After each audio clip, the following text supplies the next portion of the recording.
taking a keen look at the attendance numbers at the ongoing 50 over World Cup being played in India, where, as they say, cricket is a religion.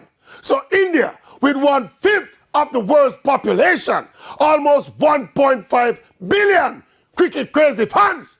But when we look at the crowds, except for when India is playing, the stadium them are full.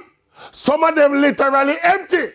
So no tourists are filling up those stands. And yes, we know it's a T20 that the West Indies will be hosting next year.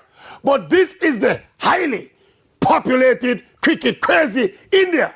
And the stands them empty. West Indians are not cricket crazy anymore. So this argument about hosting the World Cup in Jamaica would not depend on Jamaican support because of traveling fans who would fill up Sabina is wishful thinking.